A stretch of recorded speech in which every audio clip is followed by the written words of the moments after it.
The Hunt Palmer Show. Yes! I feel like I've been waiting for this my entire life. You're listening to The Hunt Palmer Show on 104.5 ESPN, Baton Rouge. Jolly good fun. Jolly good. Locking down the middle of the day. America's favorite daytime fun show. Live from the Mercedes-Benz of Baton Rouge studio. This is Hunt Palmer. Welcome in Monday. Wait. Let me do it like Hunt does. Welcome in Monday edition of the Hunt Palmer Show. How'd we do, Beck? How was that the was Hunt pretty Palmer? good. That wasn't bad. All right, well, we'll take it. Monday edition of the Hunt Palmer Show. Taylor Sharp here with you all week long. Well, at least Monday through Thursday. I have something up Friday as well. We're on busy on Friday, but I'm here with you all week long, Monday through Thursday, filling in for a vacationing Hunt Palmer. And let me tell you something. If somebody in this building deserves a vacation, it's Hunt Palmer. Our guy does not take off of work. I had to force him to take off during the Christmas holiday. He didn't want to do it. He only took off 3 days when him and his wife had their latest kid. Like, Hunt's just a guy that enjoys showing up for work. I mean, he does a lot between this show and writing for LouisianaSports.net. Hunt does not take vacation, so I do not mind at all whenever I have to fill in for Mr. Hunt Palmer. But like I said, Taylor Sharp here with you in the host chair. We got Jacob Beck back from his week-long vacation, and we got Cassie Spazzali as well. Guys, how are we doing, Beck? You certainly had an eventful week, but how was everybody's Easter? What did we get into yesterday? Yeah, it was good. Wife and I went to church in the morning and went back over to my grandparents' house and had some lunch. So it was pretty much your usual Easter affair. So it was good though. Cassie, what did we get into? Easter was good. Woke up, went to mass in the morning, and then we went to my grandparents' house and had lots and lots of crawfish. I got lots of cuts on my fingers, but I don't regret it one bit. It was a great day. I had 2 crawfish boils yesterday. Had to kind of pace myself a little bit. Had Victoria's side of the family at like 1 o'clock, and then we had my family's at like 4 o'clock. Had to pace ourselves a little bit. First one, we kind of went opposite, guys. Like the first crawfish boil, got there a little late, so I only did like maybe 2 pounds, maybe 3 pounds. Did a lot of desserts the first crawfish boil. I mean, we had carrot cake, we had a lemon cake, we had homemade chocolate ice cream. So I kind of dove into all that, and then the second crawfish boil was my side of the family. My brother-in-law did the crawfish. Oh, we threw down. I mean, there was 7 of us. We ate all 70 pounds of crawfish that we had. I mean, we dominated it. It was a sodium-filled Sunday for me. Yeah, great time. Cassie, have we rethought our Easter candy tier list? No. Okay, you're sticking with. Oh, by the way, I'm sticking with it. big day for you. Chick-fil-A, how was it? I walked in, Chick-fil-A in hand. So happy to be back. I missed it. 40 days too long. Guys, she's being modest. She came in with 3 different bags. No, she said, it was just one bag. it was just one bag, but she did say, hey, I usually get the 8-piece. I went crazy, got the 12-piece. Oh, I got the 12 count today. I can have a snack my after the gosh. show. And I didn't finish get it, it. so I'm going to go home afterwards and have some more Chick-fil-A. Chick-fil-A is right Incredible. there. Well, so like, you have to pass Chick-fil-A every day to come to work. So it's like, it's staring you in the face all the time. It's right there across I from my imagine that apartment. was tough. I want to give myself a little bit of credit on this, hand up. Not one to brag, but I'm going to. I did not eat Chick-fil-A in front of Cassie one time in these last 40 days. You did like to mention plenty of times that you were going to go get Chick-fil-A. He joked a few times, asked but if you I wanted to didn't. get Chick-fil-A for But I her. didn't, Beck. I didn't. I don't mind the jokes because I couldn't smell it. So he didn't eat in front of me, so I couldn't smell it. It wasn't that I did bad. have it last week while you were gone, Beck, but He waited she until was, after. She was doing the show, and then I left. So I was nice. All right. I was It nice. was fair. Did not I eat it in front. appreciate it. Well, Yes. wait, but what were the French fries? Were they not different? To No, you? they taste the same. They taste the same. Okay. I've been getting a lot of reports that they changed the way they make the fries now, but I don't know. I had it last week as well, and they were a little off, but it wasn't that much. I just Maybe been it's hearing. just your taste buds. No, I know. I don't know what it it's is. you. but I think it's a you problem. maybe so, but I was just reading a lot of people saying that they changed it. I don't know, but that's just what I was hearing. I know that didn't happen because Cassie didn't walk in a fit of rage this morning because they changed Yeah, their fries. she So I'm would've- going to go ahead and say they kept them the exact same. All right. We don't usually start the Hunt Palmer show like that. That's an OTB way to start the show. We got a lot to dive into. We're going to do LSU baseball. There's a new report from Adam Schefter about the Saints falling in love with a particular quarterback. We're going to get into all of that.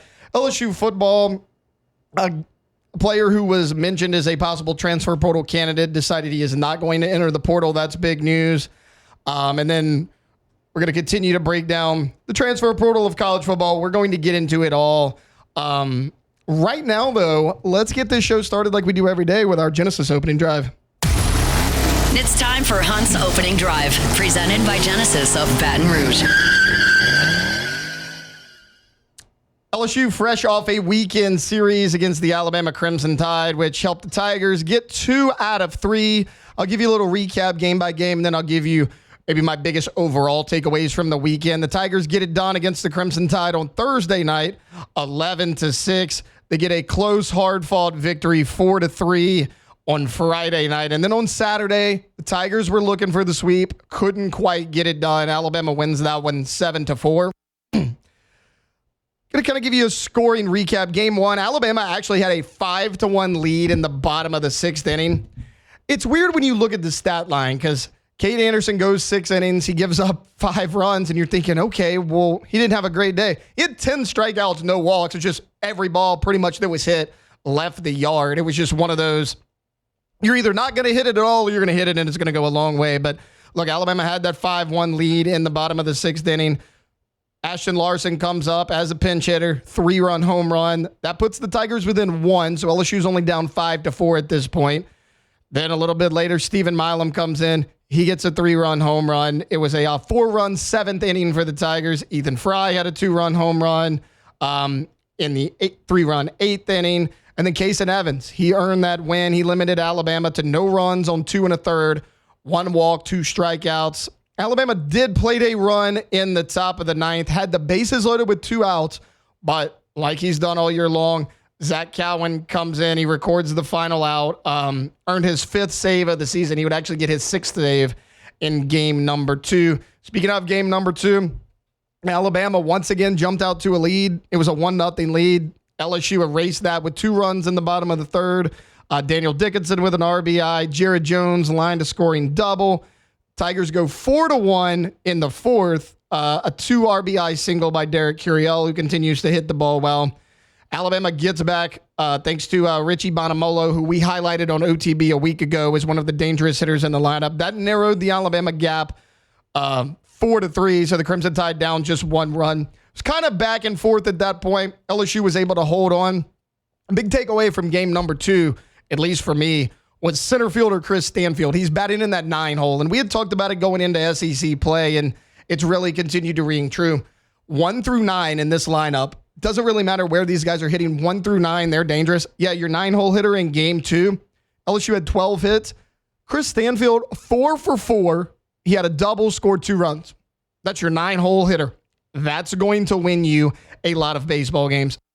And you needed every bit of it in game 2. Again, a 4-3 victory for the Tigers over the Crimson Tide. So LSU sitting pretty.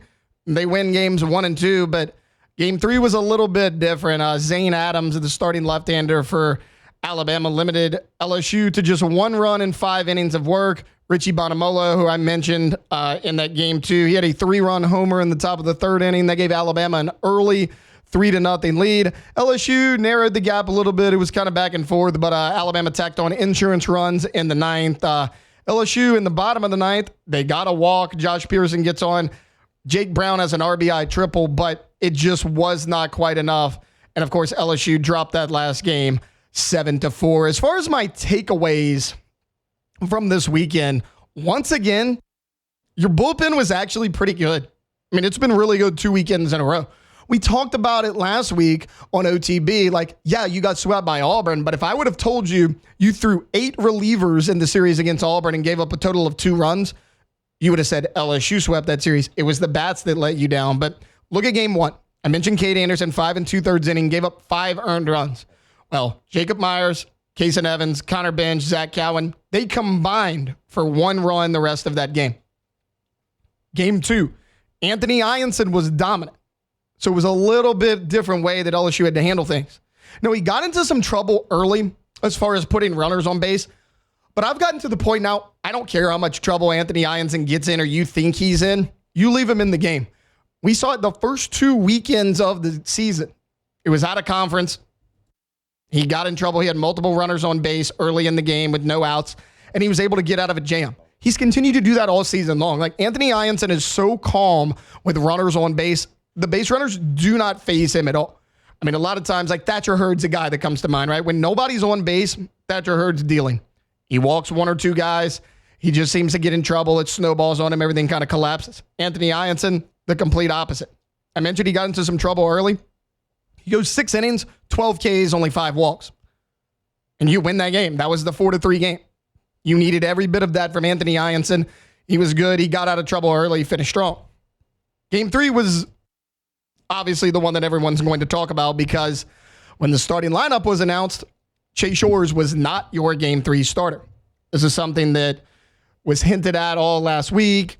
You know, everybody on this station had been kind of talking, hey, how long of a leash does Chase Shores have? Well, it was Connor Ware that got the start in Game 3. And Connor only went 2 innings, but he did a nice job. Then Shores comes in. And Chase Shores really struggled in relief. I mean, he's struggling all over the place, starting out of the pen, wherever. Chase Shores went 2 2/3 innings, 5 Ks, 2 walks, 4 hits, 3 earned runs. He wasn't good. I mean, this is the 3rd subpar outing for Chase Shores in a row. But again, outside of him, the bullpen was good. The next 6 arms combined to give up 2 runs. You threw 8 pitchers on Saturday in that Game 3 to try to get the sweep. It collapsed on Shores, but 6 arms after Chase Shores gave up a total of 2 runs. Biggest overall takeaways of this series, LSU leaving way too many runners on base. In that Game 3, they left double digits on base in that game alone. You do that against SEC teams, it'll hurt you. We've seen it lately. I mentioned they fall Game 3 to Alabama. Also, you no longer have a Day 3 starter. Because I don't think it's Connor Ware. If he's only going to go 2 innings, who is it? I wanted it to be William Schmidt, but he's clearly not ready. And here's how you know he's not ready. Because if he was ready, this week at home against Alabama would have been the time to throw him in there. Look at your next 2 series. You got Tennessee coming to town this weekend. You're not throwing a freshman out there in his first start on the weekend. And then the following weekend, you play Texas A&M, who's playing a lot better ball right now than they were at the beginning of SEC play. They look a lot more like the number 1 preseason team now than they did 3 weeks ago. I don't think you're going to start William Schmidt in either of those games, at least not for his first start in SEC play. Also, he came out of the pen this weekend, and he didn't look that great. So how do you piece it together in Game 3? Cade Anderson, Anthony Ianson, they're great Friday, Saturday, or Games 1 and 2, whatever you want to call it. I'm good with just leaving them there. That's what it's going to be the entire season, barring something crazy. But you have to find that Game 3 starter. You were confident this season saying, hey, if Chase Shores can be that number 3, then you have an advantage on every Game 3 you play if Chase Shores can live up to his potential, what everyone thinks it is. He hasn't done that. Chase Shores has not. I mean, look, you saw what he did. Even when they pulled him last weekend against Auburn, he went 2 innings. Probably should not have even went that long. If I was Jay Johnson, I probably would have pulled him after 1 inning. And he comes in, he goes 2 2/3, 5 Ks, 2 walks, 4 hits, 3 earned runs. That's not going to get it done. Chase Shores will have a place on this team. He's just got to find out where that is. Because it doesn't look like it's on the weekends in SEC play right now. Do you let him kind of get his feet wet in the midweek, get his confidence back a little bit? I don't know. But right now, you do not have a Game 3 starter. That's my big takeaway. Now, I mentioned in Game 2, Jared Jones had the big home run, but he was just 2 for 11 on the weekend. He's got to be better if he's going to be one of your hitters that you rely on in the top of that lineup. Overall, though, your bullpen was still pretty good. You did a lot better job hitting 1 through 9. You still left a lot of guys on base. And you also no longer have a Game 3 starter. Who is that going to be? You got to find somebody. You really got to have 4. Because in Omaha, you're going to have to play, some odd days. Somebody's going to have to come in on short rest. I mean, we were talking about it this morning on OTB. I brought up the fact that Paul Skeens did not pitch in the championship series against Florida. But you had Nate Ackenhausen as that 4. And then you went Ty Floyd. Then you went Thatcher Hurd. You really got to have 3, maybe even 4 arms to compete in Omaha and get where you want to get. Right now, you got 2 starters. That's what you have. Can William Schmidt develop into that guy? Maybe. But I don't think that's for at least 2 more weeks. Because I don't think you're rolling him out there against Tennessee, and I don't think you're rolling him out there against Texas A&M. Not for his first starting action in SEC play. That's a tough spot to put a freshman in. The week after that, you have South Carolina. So it lightens up a little bit. But you got to piece this thing together the next 2 weeks, figure it out, try to get some wins in the win column. Look, I'm happy with the victory, but a naysayer will come up here and say, okay, well, LSU's still 2-4 in their last 6 SEC games. True. And a lot of people were saying, oh, well, you needed to sweep this weekend. I don't think you needed to sweep this weekend. I think you got 2 out of 3 like you did. It was fine. Now, wishful thinking, you wanted 3. South Carolina coming up in 3 weeks, depending on how these next 2 weekends go, that might be a must sweep. I don't think we're there yet, but we'll see what happens with this team. Can they do a better job with runners in scoring position, not leaving guys on base, and can they find that number 3 starter? That's kind of where I'm at with this baseball team. If they can do that, they're going to be fine. All right, we're going to take a quick timeout. When we get back, LSU got some good news in terms of the transfer portal. We're breaking it down next here on The Hunt Palmer Show. The Hunt Palmer Show. Highland Insurance Group, HighlandIG.com is the website. Property and casualty or group employee benefits. Your one-stop shop for all things insurance is, of course, the Highland Insurance Group. If you're a business owner and you don't have a great relationship with your insurance broker, they're just the guy who came with the lowest premium number. That's one way to handle it, but it might not be the best way, especially when something happens. Whether it's a hurricane or a car accident or a cyber breach or a lawsuit or an injury. When that happens, you're going to need your insurance to respond. And if you only have the insurance in place because it was the cheapest one, it may not. Jonathan Carver and his team can be a trusted advisor and a part of your team as a business to make sure that your business continues to run even if the event happens. Give them a call. Or check them out online, HighlandIG.com. They're right here in Baton Rouge, but they can help you out statewide. It's Jonathan Carver and his team at the Highland Insurance Group. They're online at HighlandIG.com. You're listening to The Hunt Palmer Show, brought to you by Gulf Coast Office Products.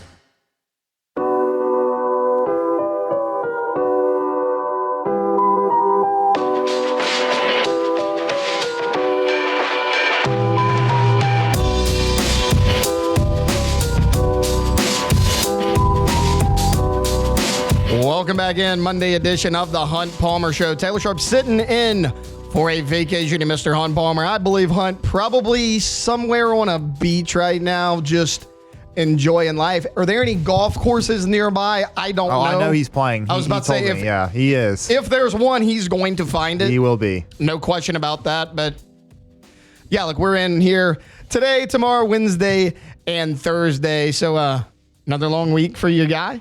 Just throwing that out there. We had OTB last week. We got Hunt this week. But look, Hunt, much needed vacation time. Hunt's a busy guy. He does a lot here at Guarantee, and he deserves that time off. All right, I teased it going into break there a little bit. LSU got some news on the transfer portal, or I should say who is not entering the transfer portal. Now, normally you would say someone not entering the transfer portal isn't exactly news, and I understand that, but it was kind of just universally thought that a prime transfer portal candidate for the LSU Tigers would be Kaleb Jackson. Hand up, I was one of the ones that brought this up. I thought there was potential for Kaleb Jackson to enter the transfer portal. I just thought that, okay, it was more likely than not he would enter because Harlem Berry is extremely talented. We know he was the number 1 running back in high school football last year. He's on campus for you. Kaleb Jackson, as we all know, was passed up by Caden Durham during the season last year. And Caden Durham is a class below Kaleb Jackson. If you bring in a true freshman in the spring and for whatever reason passes Kaleb Jackson, that now puts Kaleb Jackson at 3rd at best in the running back depth chart. And don't forget, you have JT Lindsey coming in, who was a high 4-star recruit in his own right. I mean, one of the best running backs in the country as well. He's coming in the fall. So I just figured, okay, Caden Durham's going to be your number 1 back this year, no question about it. If Harlem Berry is somehow neck and neck with Kaleb Jackson, Jackson might think, okay, what if I'm 3rd team going into the fall? JT Lindsey comes in. He has a couple good practices, or heaven forbid, I tweak an ankle. Boom, I'm bumped down a spot. JT Lindsey's in there. He's so talented, I may not get that spot back. That could put Kaleb Jackson at 4th string. But Kaleb Jackson, On Friday, it was actually reported that he's not entering the portal. Here's what Kaleb said. He said, my family's from here in Baton Rouge, Louisiana. Having them in my circle is always amazing. Being able to go home, talk to my mom, my grandma, talk to my dad, all that stuff. It really sets my head straight and makes me want to go harder so that I can play for them and my home state. I'm from Baton Rouge, born and raised here, went to school right down the street. He went to Liberty Magnet. And he said that played an impact in keeping me here and wanting to keep going. This, to me, is so refreshing in the age of the transfer portal. We talked last week about Nico Iamaleava. He entered the portal, and he was a starter. Chad Baker-Mazara, I know it's a different sport for Auburn, entered the portal. He's coming up on his fifth school. It's very easy to just say, I'm going to go somewhere where it's immediate playing time. I may not even be happy there, but I'm going to go. Kaleb Jackson is about as homegrown as it gets from right here in Baton Rouge, and he decided, I'm sticking around. I'm going to fight this thing till the end. Look, he said, throughout the whole season, I was like, okay, am I going to get in? He said, the whole season passed. Okay, maybe I don't belong.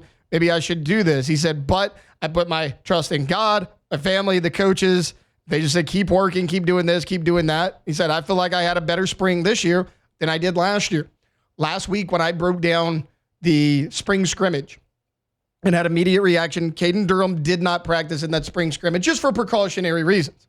Kaleb Jackson got a lot of run in that. He was the lead back far and away in that scrimmage over a guy like Harlem Berry.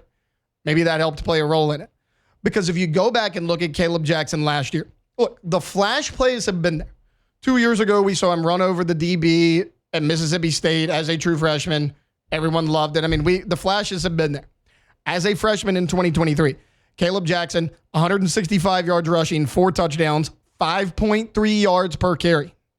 This past season, 150 yards rushing, no touchdowns, 3.4 yards per carry. Now, obviously, not all of that is on him. We know that this offensive line struggled in the run blocking. That's why at times you had to completely abandon the running game in some of these games you play. I think this is big for LSU. One, if Kaleb Jackson leaves, you have Caden Durham and 2 true freshmen in Harlem Berry and JT Lindsey. But with Kaleb Jackson back, not only do you have depth in that room, I think there's a place for Kaleb Jackson. I think the role for him maybe could be as that short yardage back. He's a big-bodied guy. He's a physical runner. And then if you look at your other 3 scholarship running backs, Caden Durham right now listed at 5'9", 205. Harlem Berry, 5'10", 185. JT Lindsey, 5'11", 185. Can Jackson become that short yardage back? I know a lot of people had a lot of different opinions on Josh Williams just because he started his career to walk on, and a lot of people believe, okay, well, just because you weren't a 4 and a 5-star doesn't mean or means that you're not going to have a good college career. That's not true. Josh Williams was a dang good football player here for multiple years, and he meant a lot to your team. He averaged over 4 yards per carry last year, had over 100 carries. He was a big part of your offense. Caden Durham was a little bit more consistent, a little bit more explosive, but the guy you counted on, short yardage, pass blocking, Josh Williams did a lot of things for you. You have to replace a guy like that. Can it be Kaleb Jackson? I don't see why not. Because again, he's got the frame to do things that frankly, the other guys on your team are not ready to do. Harlem Berry, true freshman, 5'10", 185. JT Lindsey, true freshman, 5'11", 185. You need somebody to be that short yardage back. And I get it. You can say, okay, well, Caden Durham can be that every down back. Sure. But you're not going to give Caden Durham 20 carries a game. At least I hope you're not. You want to keep him fresh for late in the game. In short yardage situations, can Kaleb Jackson go in there, get you a yard, get you 2 yards? I mean, we saw the highlights. I mean, he ran over Whit Weeks last year in fall practice right before the season started. That video clip went viral. Whit Weeks, pretty dang good football player, if I remember correctly. I mentioned some of the highlights we had seen from him on the field. It was just the consistency. Can he do the little things right, be a little bit more consistent? If he can have a decent role this year. Because I think there is a spot in this backfield built for him that just based on pure size, the other running backs maybe can't quite fill that role as good as he can. Look, we'll see what happens with Kaleb Jackson. Maybe he bursts onto the scene. He becomes your number 1 back. Maybe he doesn't play at all. But it's refreshing that a hometown kid, born and raised right here in Baton Rouge, Louisiana, decided he was going to stay, he was going to work hard, he was going to find a way on the field for the team he loves in the LSU Tigers. This day and age, the transfer portal era of college football, it would have been very easy for Kaleb Jackson to enter that portal, say, I'm out of here. He didn't do that. He certainly seems like a guy who's here for the right reasons, who wants to work hard, who's ready to put his head down, grind any way he can, and hopefully make an impact for your team in the fall. All right, we're going to take a quick timeout. When we get back, Ross Jackson on LouisianaSports.net put out the best quarterback fits in this class for new head coach Kellen Moore, and there was also a report coming out from Adam Schefter. Kind of lines up with a lot of what Ross was saying. We'll break all that down next here on The Hunt Palmer Show. The Hunt Palmer Show. Genesis of Baton Rouge, genesisofbatonrouge.com. They're the only fully exclusive Genesis dealer in the state of Louisiana, and they're right here in Baton Rouge. I told y'all earlier this week, we were driving, my wife goes, oh, that's that car I really like. It's a Genesis. And she had no idea that I even do this. I was like, yeah, they're really nice. They're really, really nice. And you should know it too. You don't see a ton of Genesis on the road because it's fairly new to our city here. They've only been at that location for a year and a half, but go check it out. It's a luxury vehicle. It's a luxury experience to be a Genesis driver. That means 3 years of complimentary maintenance, a 10-year, 100,000-mile warranty. It's a luxury experience at a reasonable price over at Genesis of Baton Rouge. Every single car that's on the lot at Genesis of Baton Rouge is online at genesisofbatonrouge.com. And all of them, every single model, from the entry level to the highest end, come with the same safety features. Safety is a priority for Genesis. Go check them out. Genesis of Baton Rouge. They're online at genesisofbatonrouge.com. That's Genesis of Baton Rouge. This is the Hunt Palmer Show, brought to you by Gulf Coast Office Products.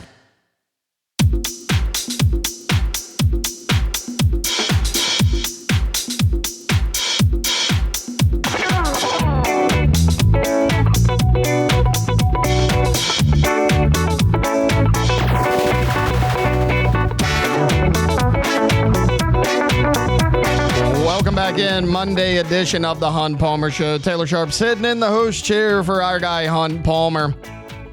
Okay. A report has recently come out from Adam Schefter. He posted this morning at about 6:15 that the Saints have already made exploratory calls about trading up in the second round. It appears that they would like to trade up to select a quarterback, and maybe, just maybe, Jackson Dart is that guy. The Saints obviously currently have the 40th overall pick, which is the 7th pick in the second round. I don't know how high they feel they need to trade up to get a guy like Jackson Dart, but certainly that appears to kind of be their target, and it directly lines up with an article Ross Jackson at LouisianaSports.net put out yesterday. He wanted to mention the top fits quarterback-wise for head coach Kellen Moore's offense based on what he's seen from Kellen Moore in the past. The first name that Ross puts out is Jackson Dart. There's a lot to like about Jackson Dart.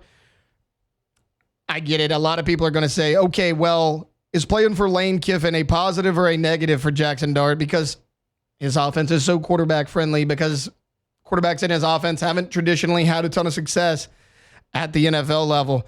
But when you look at Jackson Dart, he is a 3-year starter at Ole Miss. And across the board, he has gotten better every single year. His first year, 62% completion percentage, 2,900 yards, 20 touchdowns, 11 picks. Second year, 65% completion, 3,300 yards, 23 touchdowns, 5 interceptions. And then this last season, excellent. 69.3% completion, 4,200 yards, 29 touchdowns, 6 interceptions. And we know how athletic Jackson Dart is. We know he has shown a little bit of an ability to run. I think there's a lot to like about him. He has a ton of starting experience in a tough conference like the SEC. And again, he's gotten better in every single category across the board for 3 straight years. I think there's a lot to like about him. Obviously, look, no quarterback is ever going to be perfect. I have personally expressed my concern with pretty much every quarterback in this draft class. But again, reports have surfaced that this is the quarterback that Kellen Moore and company have done the most homework on, so it makes sense. Out of all the guys they've looked at, they personally went to his pro day. Kellen Moore was there. this is kind of the guy that they are targeting. Whether it's 9 overall, whether they trade back up into the first round, whether they trade up into the second round, Jackson Dart kind of seems like the guy. But what if it's not Jackson Dart? And the next name that Ross Jackson mentions is former Alabama quarterback Jalen Milroe. He mentions that Jalen Milroe, similar quarterback coming out of college, as Jalen Hurts was, who, of course, won the Super Bowl with Kellen Moore this past season. I have a big problem with this. I've never been a huge fan of Jalen Milroe. I don't think he's a quarterback. I don't think Jalen Milroe can throw the ball consistently. I know people are going to say, oh, well, look at his numbers. Look at his rating under these deep passes. I've seen him miss a lot of deep passes and a lot of big moments. Now, look, in this article, Ross puts out Milroe's passer rating by depth in 2024. This is per Pro Football Focus. 20-plus yards, he has a 104.2 quarterback rating. In that 11 to 19 yard range, it drops all the way to 88.7. 0 to 10 yards, 88.9. Behind the line of scrimmage, 89.9. So it seems like, okay, Jalen Milroe can throw the deep ball a little bit. He struggles with the short to intermediate throws. The NFL, there are a ton of short and intermediate throws. I mean, look, I think the numbers on his deep ball are better than it actually is. You go back and watch Jalen Milroe in those gotta-have-it moments in those big-time games, he struggled. I talked about the losses for Alabama this year. In those losses, Jalen Milroe wasn't that good. I mean, when you shut down his ability to run, he didn't do much. For example, against Tennessee, they held him. He wasn't able to run the ball that much. 14 carries for 11 yards against Tennessee. Here's what Jalen Milroe did through the air. 55% completion, 239, 1 touchdown, 2 picks. How about against Oklahoma? You remember they lost that game late in the season. Jalen Milroe, 15 carries for 7 yards against Oklahoma. What did he do in the air? 11 of 26, 164 yards, no touchdowns, 3 picks. Vanderbilt. He did have a rushing touchdown, but 7 carries for 10 yards. 310 yards passing. He had a touchdown. He also had a pick. When you limit Jalen Milroe's ability to run the football, he struggles in the passing game. I understand that Kellen Moore's had a lot of success with Jalen Hurts. I understand that Jalen Hurts runs the ball a lot.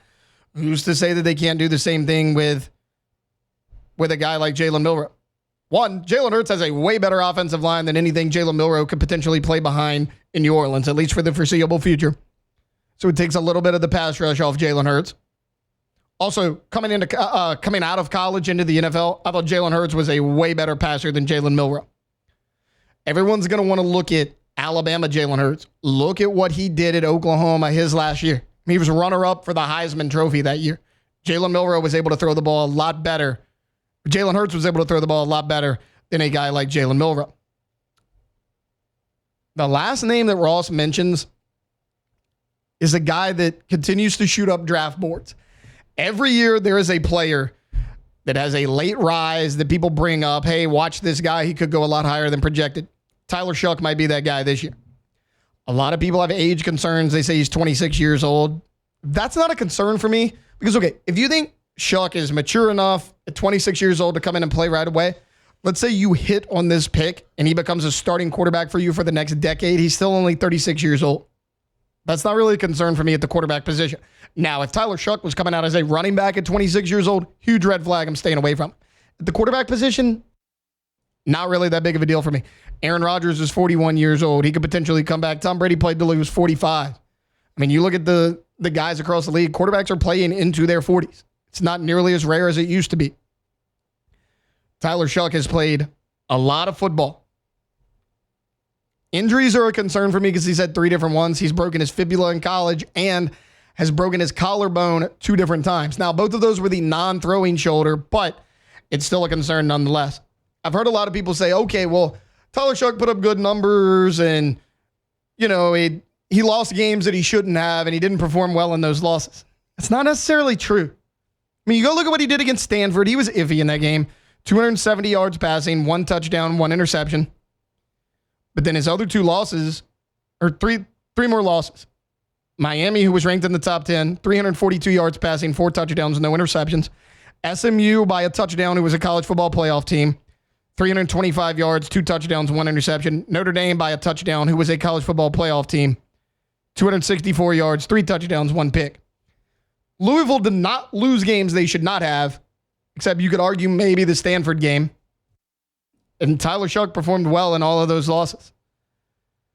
So, I mean, there's this thing around him of, okay, well, he didn't perform well in these big moments. He kind of did. I mean, his teams didn't always come out victorious. They were 0 for 3 against all the big-time teams they played. But Shuck performed well. In those 4 losses, Tyler Shuck, 10 touchdowns, 3 interceptions.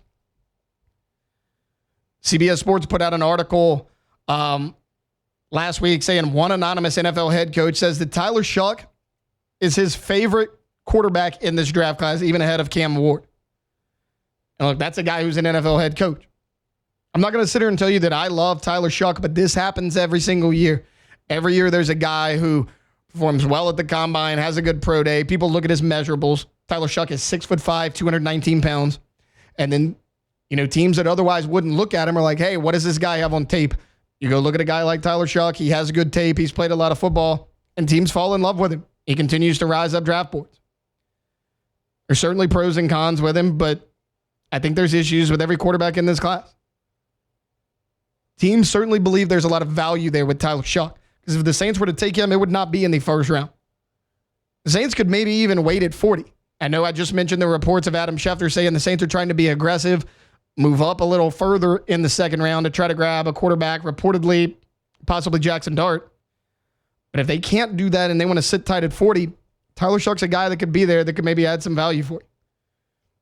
Look, we're going to continue to break down that story of Jackson Dart. I'm going to have a lot more on it tomorrow as well, what he would look like with the Saints. But look, whether it's Shuck, Milroe, Jackson Dart, the Saints certainly appear to want to draft a quarterback this season. Maybe not at number 9 where everyone's hoping they do, but the Saints might be aggressive to find their next signal caller. All right, we're going to take a quick timeout. When we get back, Dr. Jeremy Burnham with Ochsner is going to join us for a quick segment that's coming up on the other side here on The Hunt Palmer Show. The Hunt Palmer Show. You're listening to The Hunt Palmer Show, brought to you by Gulf Coast Office Products.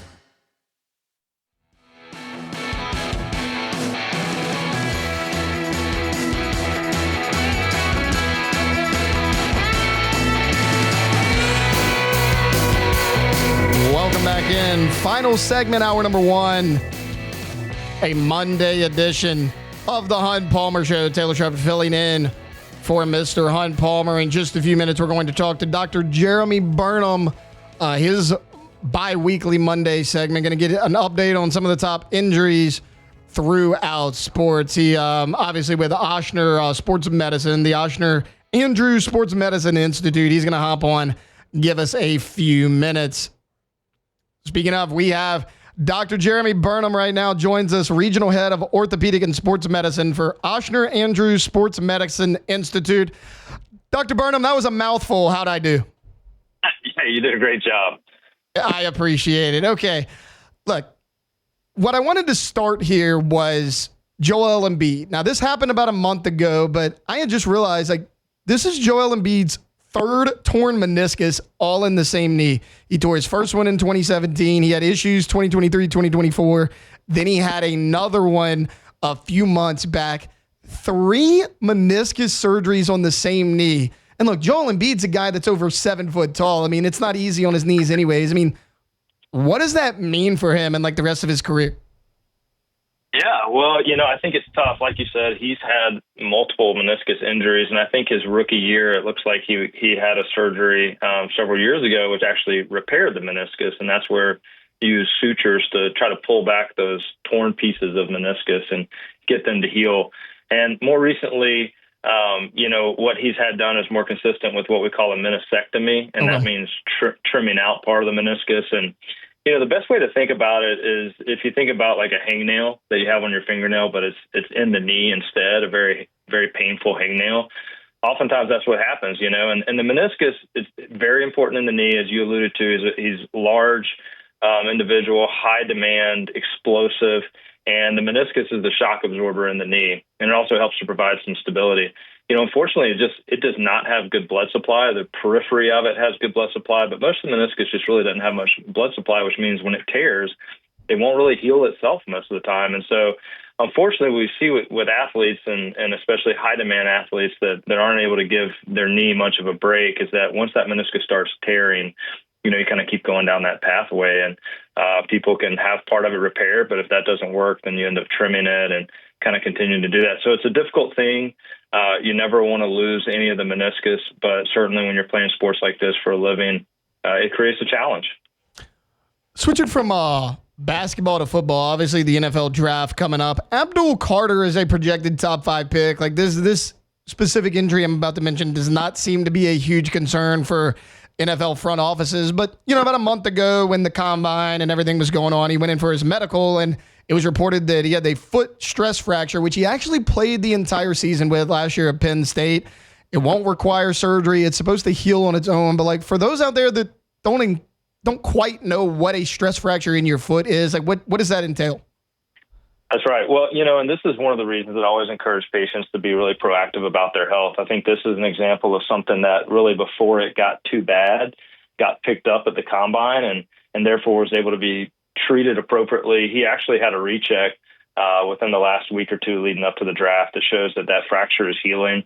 And it's really not expected to play any role in his draft status. I think he's still going to get drafted just as high. The combine medical process is very thorough. So just like we see on TV when they're running the 40 and they're doing the shuttle drills and the bench press and all those types of things, also they're doing a medical head-to-toe eval. And it's not just orthopedics. They've got specialists in there in internal medicine and all these different things. And so all these specialists are going through head to toe. If anybody's had any previous injury history, they're really going to dig into that. They can go back to really grade school with that. And I think that this was an injury that he had. It wasn't bothering him enough that it affected his play at all. And it was caught at the combine, fortunately. And already in that very short interval between the medical evaluation of the combine and now, it's already showed signs of healing. Stress fractures occur when the body can't keep up and can't keep reprocessing and building this bone back up as quickly as it's getting broken down. That's a good example of why we need periods of rest in our life with any activity. So you stress the bone and then you give it a break. And in this case, he was able to give it a break and get it healed, and probably will not affect him going forward. Speaking of players that a lot of guys are keeping an eye on, obviously it's all about the quarterbacks at the NFL draft, right? And Tyler Shuck's a guy who's rising up draft boards, but look, he had some injury histories in college. He broke his fibula in 2023, but I kind of want to focus on the collarbone because he broke his left collarbone in 2021, re-broke the same one in 2022. Now, he's a righty, so it's his non-throwing shoulder, but how big of a concern would something like that be for NFL front offices? Well, look, here's the deal. He played 7 years in college, and so I think having 2 or 3 injuries over that 7 years is not excessive. And fortunately, out of all the different types of injuries you can have, bone tends to heal back the most reliably. As you mentioned, non-throwing shoulder. And what happened is that in 2021, I think was his first injury when he was playing at Texas Tech, and he was running the ball a little bit more then. They had more design runs for him. But he broke his collarbone. Like many collarbone fractures, it was able to heal without surgery. So he did not have surgery at that time. Went back, the first hit that he took, it broke again. He actually then had surgery with the plate and screws put on there, and he's not had any problems since then. And so I think for a quarterback, you're always concerned about any upper extremity injury for sure. I think on the non-throwing side, considering it's bone-to-bone healing, he's now got a plate and screws in there, holding it stable. I think that, once again, is not really going to be an issue. And if you actually kind of look at what some of the coaches and GMs have said about him after meeting with him and talking to him about his injury history, everybody seems to be pretty positive. And so I think that's something that's not going to bother him. Of course, he's been called maybe the steal of the draft. And so I'm looking forward to see how high he goes. Dr. Jeremy Burnham joining us right now, Regional Head of Orthopedic and Sports Medicine for Ochsner Andrews Sports Medicine Institute. Dr. Burnham, you probably know my colleague a little bit better, Jacob Hester. You're partnered with Elite. What do you guys have going on over there? Yeah, so we have some great things going on over here. I think, there's a lot of blurred lines between sports medicine and sports performance, and certainly Elite, our partners over at Elite, are just doing a fantastic job in terms of all kinds of sports and position-specific training and all these things that are going on. And speaking of NFL draft, one of the things that we do is we partner up with Elite and really do pre-combine training, trying to get these athletes in shape. we talked about the medical process at the draft is so extensive. And so we're able to help some of these athletes kind of go in there knowing what to expect and address any lingering issues that they have before they get to the draft medical eval, and also making sure they're in tip-top shape when they get to that process. And, what I love about Elite is that we do work with many high-level and professional athletes, but we have that same technology and that same group of, sports performance trainers and medical specialists and position coaches and all those things that work with any of, the community that comes over here. So it doesn't matter whether you're a professional athlete or you're a weekend warrior. Your ability to have access to the best is universal. Dr. Burnham, thanks for hopping on with us today. Great talking to you. Thank you. All right, hour number 2, Hunt Palmer Show coming up. The Hunt Palmer Show.